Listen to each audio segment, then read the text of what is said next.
Christ est ressuscité, chers amis, nous continuons aujourd'hui avec la tentation de Jésus dans le désert. C'est au Matthieu chapitre 4, versets 8 à 10. De nouveau, le diable le prend avec lui sur une très haute montagne, lui montre tous les royaumes du monde avec leur gloire et lui dit « Tout cela, je te le donnerai.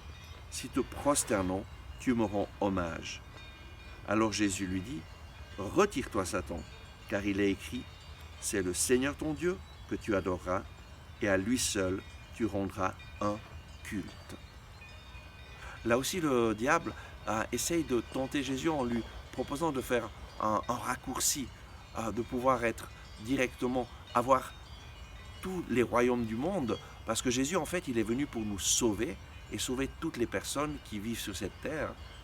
Et le diable lui dit, tout cela, je te donnerai, tous ces royaumes du monde avec leur gloire, je te le donnerai. Si te prosternons, tu me rends hommage.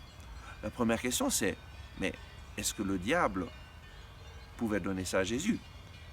En fait, la révélation nous montre que, à travers le péché, l'homme qui avait reçu autorité sur tout le monde entier, en obéissant à l'ennemi, l'homme a donné ce pouvoir à l'ennemi, à Satan.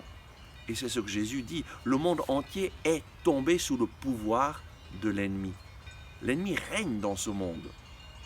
Et Jésus est venu pour nous arracher au pouvoir des ténèbres, pour reconquérir ce que l'homme avait perdu à travers le péché. Et le diable là lui propose, moi je vais te donner tout ça si tu te prosternes devant moi et tu m'adores. Et Jésus prends de nouveau en main l'arme de la parole de Dieu. C'est le Seigneur ton Dieu que tu adoreras et c'est lui seul, à lui seul que tu rendras un culte. Jésus est venu pour une mission, la mission de te sauver, de me sauver, de sauver tous les hommes, de tous les temps et du monde entier.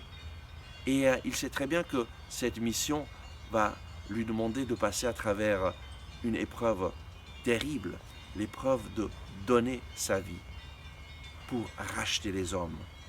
Le salaire du péché, c'est la mort. Mais le don de Dieu, c'est la vie éternelle en Jésus-Christ, notre Sauveur. Et voilà que Jésus renonce à lui-même pour réaliser le projet d'amour du Père.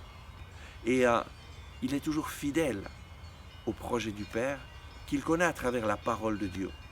Voilà pourquoi nous aussi, nous avons besoin de prendre en main chaque jour la parole de Dieu et de nous mettre à l'écoute du Père qui nous parle à travers sa parole et de lui demander, Père, parle-moi, guide-moi, montre-moi ce que je dois faire. Je veux connaître ton plan d'amour pour ma vie. Je veux réaliser ce pourquoi tu m'as créé. Dieu t'a créé pour un plan spécial, unique, et tu as besoin du don du Saint-Esprit qui te guide à la vérité tout entière pour réaliser ce projet. Et donc aujourd'hui, prends la Bible en main, invoque le Saint-Esprit et demande-lui, parle-moi, guide-moi, montre-moi ce que je dois faire. Et tu feras l'expérience que lui te guide et qu'il te donne de réaliser bien plus que ce que tu peux penser ou imaginer, parce que le plan d'amour de Dieu est le meilleur pour ta vie. Amen.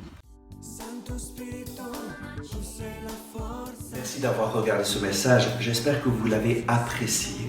Nous mettons en ligne de nouvelles vidéos chaque jour afin de vous inspirer et de vous encourager.